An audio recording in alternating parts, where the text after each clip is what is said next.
নমস্কার সম্মানীয় দর্শকবৃন্দ, দাস অফিসিয়াল চ্যানেলে আপনাদের স্বাগত।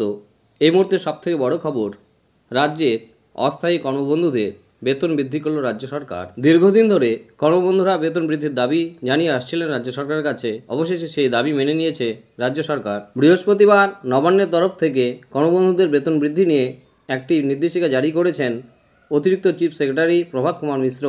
এই কর্মবন্ধু কারা, এদের কাজ কি, এদের মাসিক বেতন কত ছিল, বর্তমানে কত টাকা বাড়ানো হলো, এই নতুন বেতন নীতি কোন মাস থেকে কার্যকর হবে, এই সমস্ত কিছু বিষয়ে আজকের ভিডিওতে আমি আলোচনা করব।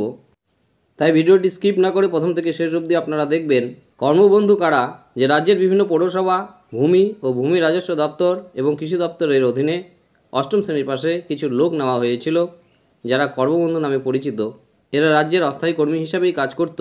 এই কর্মবন্ধুরা রাজ্য সরকারের অধীনস্থ বিভিন্ন অফিসে সাফাই ও নৈশপ্রহরী হিসাবে কাজ করে থাকে।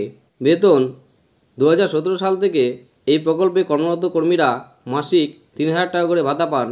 পরবর্তীকালে বহুবার এই টাকা বাড়ানোর দাবি করা হয়েছিল তাদের পক্ষ থেকে। প্রায় 6 বছর পর সেই দাবি রাজ্য সরকার মান্যতা দিল। এই কর্মবন্ধুদের মাসিক বেতন এক ধাক্কায় 2000 টাকা বাড়ানো হলো রাজ্য সরকারের পক্ষ থেকে। এখন থেকে তারা প্রতি মাসে 5000 টাকা করে বেতন পাবেন।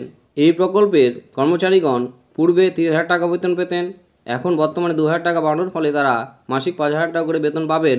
এই নতুন নিয়ম 1 সেপ্টেম্বর থেকে কার্যকর হবে, অর্থাৎ এখন তাদের যে বেতন দেওয়া হবে তার সঙ্গে আগের 2 মাসের বাড়তি ভাতা যোগ করে দেওয়া হবে। তাহলে আজকের ভিডিওর মাধ্যমে আপনারা বুঝতে পারলেন যে কোন কর্মীদের বেতন বাড়তে চলেছে, কত টাকা বেতন বাড়বে সে সম্পর্কে। ভিডিওটি যদি ভালো লাগে তাহলে অবশ্যই লাইক, শেয়ার, কমেন্ট করবেন এবং আপনারা প্রথমবার আমার ইউটিউব চ্যানেলে আসলে আপনাদের কাছে অনুরোধ করব দাস অফিসিয়াল চ্যানেলটি সাবস্ক্রাইব করে রাখার জন্য।